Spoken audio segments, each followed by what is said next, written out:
Hi friends, welcome back to my channel Ajay talks. दोस्तों, YouTube पर तमाम सारे वीडियोस तैर रहे हैं जहां पर बड़ी खुशखबरी के साथ में कुछ इस तरह के थंबनेल लगा करके कहा जा रहा है कि जल्द ही ड्रीम 11 और तमाम सारी जो फैंटेसी ऐप्स थी या जो भी गेमिंग ऐप्स को बैन किया गया है उन पर से बैन हट जाएगा, ये वापसी करने वाली है, दिस एंड दैट। और वो इस बेसिस पे कहा जा रहा है क्योंकि A23 नाम की कंपनी जो कि रमी और पोकर खिलाती है वो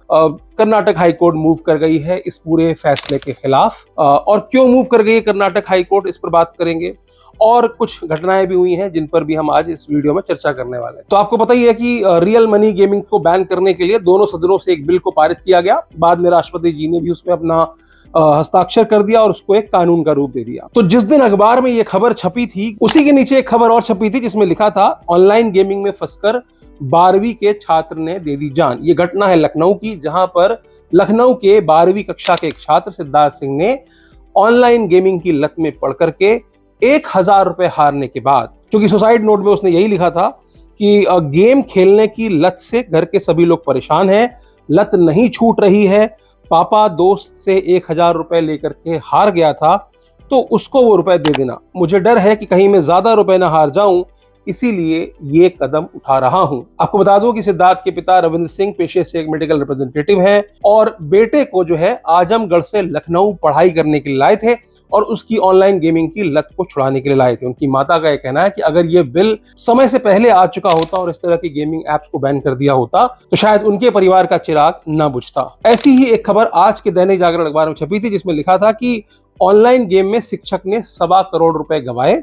और खेत भी बिका। ये घटना सुल्तानपुर की है, जहां पर जूनियर स्कूल के एक शिक्षक फूलचंद,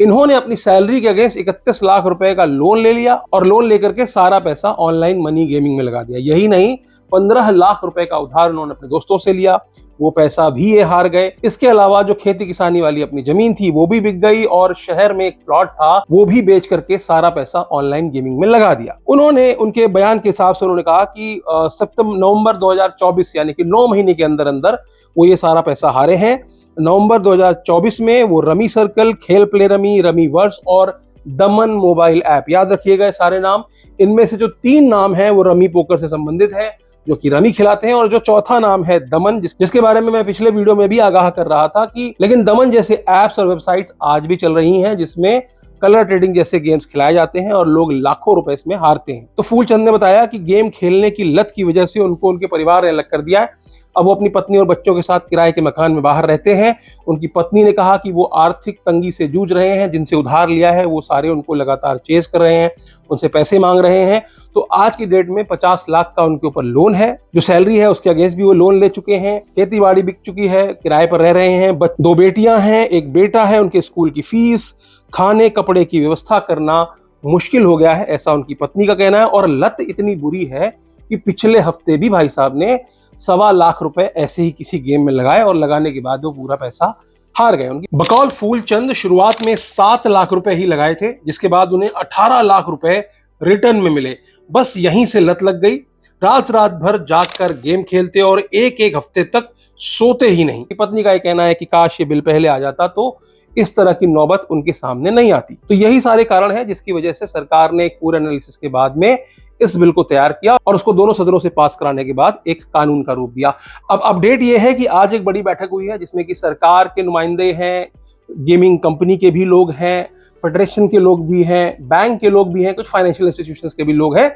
ये बैठक इसको लेकर के नहीं है कि इन गेमिंग ऐप्स को दोबारा शुरू किया जाना है या किसी नए बहस की कोई गुंजाइश है। ये जो बैठक है जिसको कि दूसरे YouTube चैनल्स पे ऐसा बताया जा रहा है कि गेमिंग ऐप्स की वापसी हो जाएगी, ऐसा कुछ नहीं है। पेमेंट गेटवेज होते हैं, बैंक्स होते हैं जिन्होंने अब तक लीगल कर रखा था, किस तरह से ये फ्रेमवर्क आगे काम करेगा, किस तरह से फैंटेसी गेम की जो कंपनीज हैं या जो game of skill, game of chance की जो कंपनी है वो किस तरीके से इस नियम को आगे इंप्लीमेंट करने वाली है। इसके अलावा जैसा कि मैंने पिछले वीडियो में बताया था कि सुगबुगाहट है कि तमाम सारी कंपनीज या जो गेमिंग फेडरेशंस हैं वो सरकार के इस फैसले, इस कानून के खिलाफ जो है कोर्ट जा सकती है। ऐसे में दिल्ली की कंपनी है A23 जो कि रमी और पोकर से जुड़ी हुई है। इस प्लेटफॉर्म पर यूजर्स की संख्या 80 मिलियन से ज्यादा है और इन्होंने जो है कर्नाटक हाई कोर्ट का रुख किया। हालांकि कंपनी दिल्ली की है लेकिन कर्नाटक हाई कोर्ट का रुख इसलिए किया है क्योंकि 2022 में कर्नाटक हाई कोर्ट की एक डिविजनल बेंच ने एक फैसला दिया था जिसमें कि खुद चीफ जस्टिस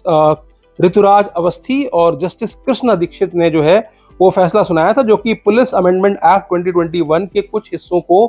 असंवैधानिक करार जिसमें दिया गया था, जिसमें कि गेम ऑफ स्किल्स को भी जो है अपराध की श्रेणी में लिया गया था। तो उसको लेकर के एक डिसीजन जो है कर्नाटक हाईकोर्ट ने दिया था। तो अब उसी को संज्ञान में रखते हुए कि देखो पहले डिसीजन दे चुके हैं, स्टेट का सब्जेक्ट था, इस तरह के फैसले तमाम सारे प्रदेशों के हाईकोर्ट के द्वारा दिए गए हैं पूर्व में। क्योंकि पहले इस तरह का कोई कानून नहीं था, तो अलग अलग प्रदेशों की जो कोर्ट है, अदालतें हैं, उन्होंने कई ऐसी सुनवाई, कई ऐसे फैसले हैं जिसमें इस तरह के गेमों को गेम ऑफ चांस में रखा था। और उसी को मद्देनजर रखते हुए कि ऐसा फैसला पहले कर्नाटक हाईकोर्ट दे चुका है, तो क्यों ना वहां की बेंच में मूव किया जाए। तो A23 जो है वो कर्नाटक हाईकोर्ट में मूव कर चुकी है। वहां बताया है कि किस तरह से हमारे संवैधानिक अधिकारों का हनन किया जा रहा है इस बिल के माध्यम से, जिसमें कि आर्टिकल 19(1)G के तहत, चूंकि भारतीय संविधान का जो आर्टिकल 19(1)G होता है वो भारतीय नागरिकों को किसी भी तरह का जो पेशा है, व्यवसाय है, व्यापार है और कारोबार करने की स्वतंत्रता और मौलिक अधिकार देता है। अब उस जो फैसला जो पहले दिया गया है उसमें के तहत ही गेम ऑफ चांस को लिया गया था। तो अब कहा जा रहा है कि भैया हमारे मौलिक अधिकारों का हनन किया जा रहा है, इस वजह से इस पर सुनवाई जरूरी है और इस बिल पर फैसला दिया जाए। और सबसे इंपॉर्टेंट चीज, जो बाकी के यूट्यूबर थंबनेल लगा लगा के चल रहे हैं कि ड्रीम 11 को लेके और इस पे फैंटेसी गेम्स पर, इससे कोई फर्क नहीं पड़ने वाला, क्योंकि ये कंपनी खुद केवल रमी और पोकर को लेकर के ही कोर्ट गई है कि भैया रमी और पोकर जो है वो स्किल बेस्ड गेम है, वो गेम ऑफ चांस नहीं है। लेकिन सवाल वही उठता है कि सरकार ने बहुत ही क्लियरली डिफाइन किया है कि चाहे गेम ऑफ स्किल्स हो, गेम ऑफ चांस हो, अगर पहले अदालतों ने कहा है तो पहले इस तरह का कोई कानून था नहीं, लेकिन अब चूंकि कानून है तो अब जो कोर्ट्स हैं वो कहीं ना कहीं कानून में क्या लिखा है उसको रिफर करके, जहां पर साफ साफ लिखा है कि दोनों तरह के गेम जो है वो बैन किए जाते हैं, तो उसको लेकर के फैसला शायद ले। अब ये तो कल 30 तारीख को ऐसा सुना है कि सुनवाई होगी, उसके बाद ही पता चलेगा कि क्या फैसला होने वाला है। लेकिन जो काफी सारे वीडियोस में देख रहा हूं जिसमें कहा जा रहा है कि फैंटेसी गेम्स भी वापस आ जाएंगे, उसको लेकर के शायद यहाँ कोई बात की ही नहीं जाने वाली है, क्योंकि A23 की जो याचिका है वो सिर्फ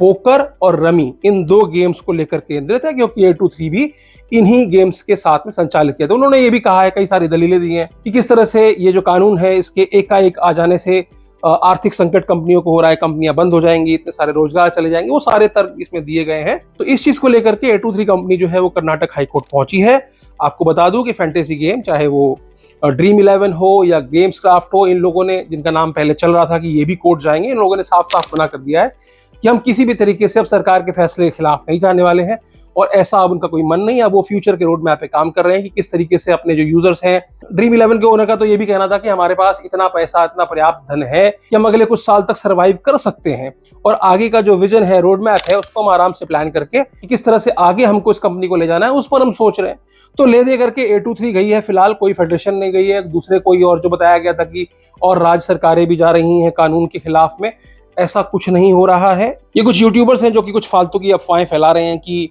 इस फैसले के बाद सारी कंपनियां वापस आ जाएंगी, कोई खुशखबरी आने वाली है। अब ये तो सुनवाई होने के बाद ही पता चलेगा कि किस तरह की टिप्पणी कोर्ट करती है इस पूरे मामले में। तो आज के लिए सिर्फ इतना ही, फिर मिलेंगे किसी और वीडियो में। वीडियो अच्छी लगी हो तो लाइक कर दीजिएगा, चैनल पर नए हो सब्सक्राइब करते हुए जाइएगा, और अंत में इतना ही कहूंगा, हंसते रहिए, मुस्कुराते रहिए और साइबर अपराध से सुरक्षित रहिए। धन्यवाद।